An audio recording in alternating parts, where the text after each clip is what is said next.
Hello. It's my intention to speak on behalf of one of my favorite banned books, The Giver by Lois Lowry. Unfortunately, The Giver is one of the most frequently challenged or banned books in middle schools across America. I will explain the primary reasons cited for these challenges, followed by what I consider to be the values of the book. Finally, I will explain what the ALA, the American Library Association, states about challenged and banned books. So why was The Giver challenged in the first place? Many complain that the plot is inappropriate for minors. The plot involves a utopian community where the answers to society's problems are euthanasia, suicide, and perhaps worst of all, infanticide.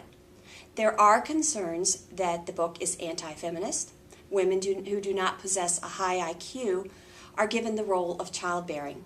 Sex is medically suppressed except when the community deems it necessary to increase the population. The Giver has been challenged for free thinking because free thinking is oppressed by the community, personal creativity is squelched, and personal desires are eliminated. Parents sometimes charge that there is no academic value present within its pages. The Giver is also said to contain sexually explicit passages, though I read the book and found this to be untrue. As I promised in the beginning of the video, I will now outline some of the virtues of the book from my perspective.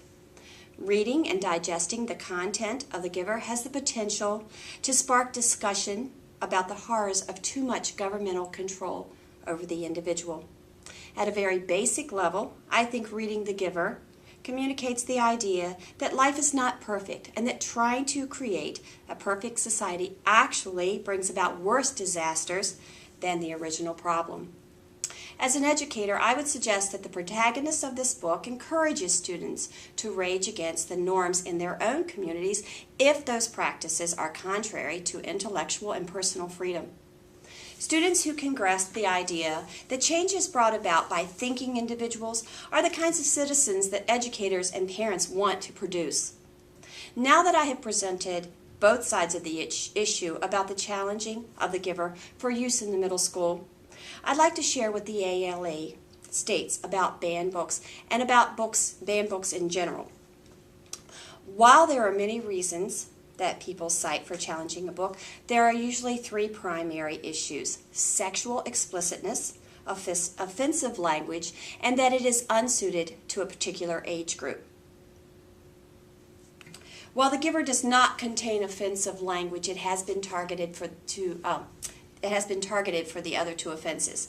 Very generally, the ALA supports and celebrates the First Amendment right to freedom of speech, and it believes that the library should be forums for ideas and information.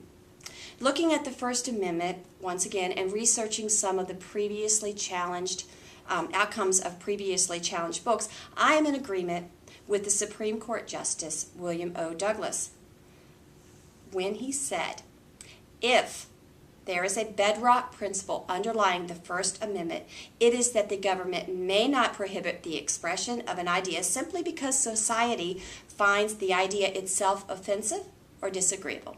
Thanks for listening.